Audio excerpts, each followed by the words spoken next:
आम्ही राज्यातील शेतकऱ्यांसाठी कर्जमाफी योजना राबविण्याचे आश्वासन दिले होते।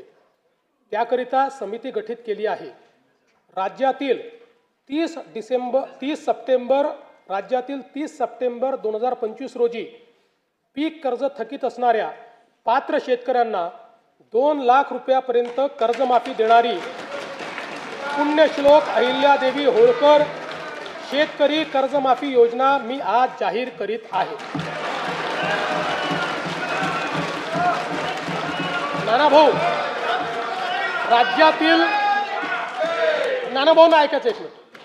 राज्यातील 30 सप्टेंबर 2025 रोजी पीक कर्ज थकीत असणाऱ्या पात्र शेतकऱ्यांना 2 लाख रुपयापर्यंत कर्जमाफी देणारी पुण्यश्लोक अहिल्यादेवी होळकर शेतकरी कर्जमाफी योजना मी आज जाहीर करत आहे। जे शेतकरी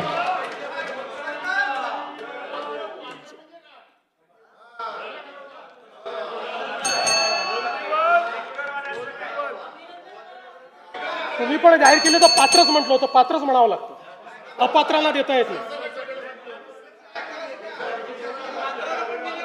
ऐका पुढे, अजून संपलं नाहीये। अरे अजून संपलं नाही, थांबा रे बाबा, शांत बसा, शांत बसा। जे शेतकरी कर्ज घेऊन नियमित परतफेड करतात अशा शेतकऱ्यांना प्रोत्साहन देण्याच्या हेतूने नियमित कर्ज परतफेड केलेली असल्यास अशा पात्र शेतकऱ्यांना 50,000 रुपयापर्यंत प्रोत्साहनपर लाभ देण्यात येईल। कर्जमाफी तसेच प्रोत्साहनपर लाभ देण्याबरोबर कोकणाला हे जास्त महत्त्वाचं आहे, कारण कोकणातले लोक सगळे कर्ज परत करतात। कर्जमाफी तसेच प्रोत्साहनपर लाभ देण्याबरोबरच राज्यातील बँकिंग यंत्रणा सक्षम असावी यासाठी समितीच्या शिफारसीतील निकषानुसार निर्णय घेण्यात येईल। शेतकरी वारंवार कर्जबाजारी न होता त्याला कायमस्वरूपी कर्जमुक्त करण्याचा शासनाचा संकल्प असून याबाबत समितीच्या शिफारसी अनुसार दीर्घकालीन उपाययोजना करण्यात येत आहेत। अनुसूचित जाती घटकांच्या सर्वांगीण विकासासाठी राजश्री शाहू महाराज शिष्यवृत्ती योजना, विद्यार्थी वसतिगृहे, भारतरत्न डॉक्टर बाबासाहेब आंबेडकर कृषी स्वावलंबन योजना, लोक साहित्यरत्न लोकशाहीर अण्णाभाऊ साठे नागरी वस्ती सुधार योजना इत्यादी योजना राबविण्यात येत आहेत।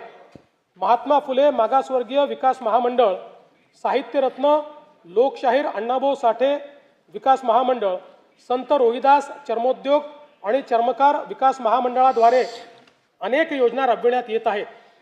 सन 2026-27 मध्ये अनुसूचित जाती घटक कार्यक्रमाअंतर्गत 23,150 कोटी रुपये इतका नियतव्यय प्रस्तावित आहे। माननीय सर्वोच्च न्यायालयाच्या आदेशानुसार राज्यातील अनुसूचित जातींच्या आरक्षणाचे उपवर्गीकरण करण्याकरिता प्रारूप आराखडा करण्याच्या दृष्टीने समिती गठीत करण्यात आली आहे। समितीचा अहवाल लवकरच अपेक्षित असून शिफारसीनुसार समुचित लाभ देण्याची पुढील आवश्यक कारवाई करण्यात येईल।